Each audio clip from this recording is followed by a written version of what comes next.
ఓం శ్రీ గణేశాయ నమః. శ్రీ నరసింహస్వామినే నమః.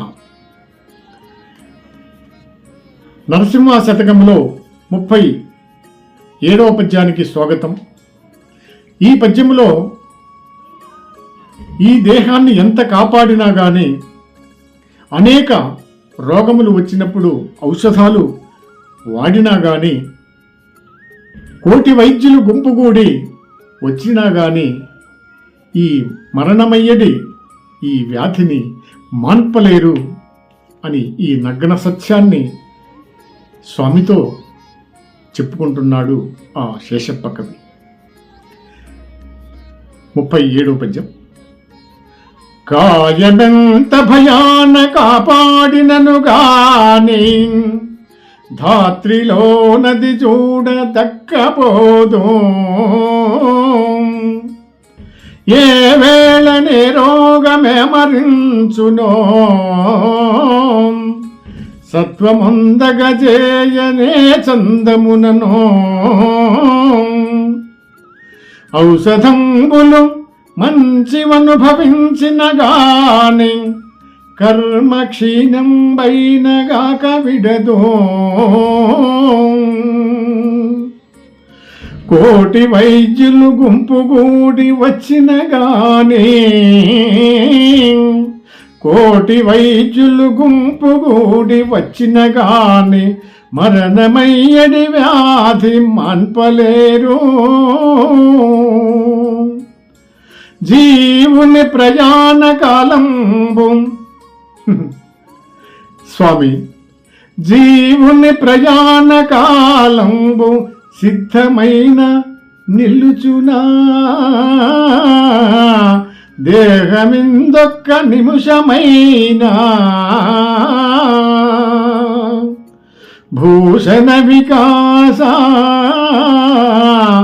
శ్రీధర్మపుర నివాస దుష్ట సంహార నరసింహ.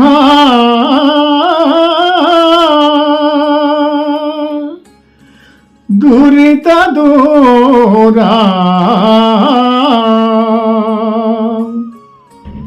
ఓ నరసింహస్వామి, ఎంత జాగ్రత్తగా ఈ శరీరమును కాపాడినను ఇది స్థిరముగా ఉండబోదు.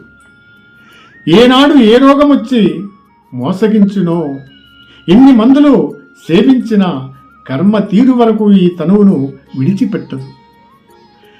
ఎందరు వైద్యులెచ్చినను మరణింపజేయు రోగమును పోగొట్టలేరు. జీవుని ప్రయాణకాలము నిర్ణయమైనప్పుడు ఇంకొక్క నిమిషమైన ప్రాణము దేహములో ఉండునా? ఉండదుగాక ఉండదు. జై శ్రీ నరసింహస్వామినే నమః.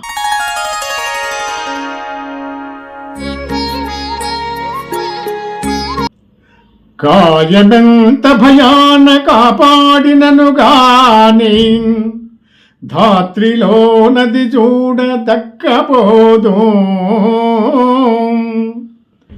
ఏ వేళనే రోగమెమరించునో సత్వముందగజేయనే చందముననో. ఔషధంబులు మంచివనుభవించిన గాని కర్మ క్షీణం బైనగాక విడదో. కోటి వైద్యులు గుంపుగూడి వచ్చిన గాని కోటి వైద్యులు గుంపుగూడి వచ్చిన గాని మరణమయ్యడి వ్యాధి మాన్పలేరు. జీవుని ప్రయాణ కాలంబు స్వామి జీవుని ప్రయాణ కాలంబు సిద్ధమైన నిల్లుచునా. దేహమిందొక్క నిమిషమైనా భూషణ వికాస శ్రీధర్మపుర నివాస దుష్ట సంహార నరసింహ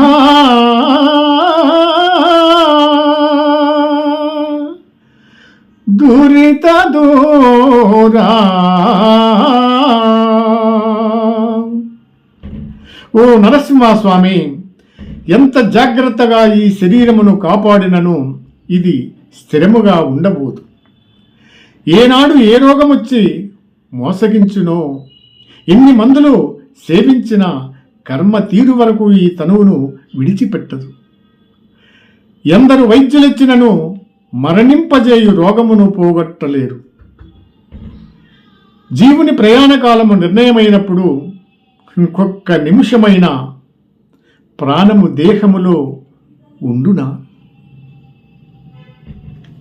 ఉండదుగాక ఉండదు. జై శ్రీ నరసింహస్వామినే నమః.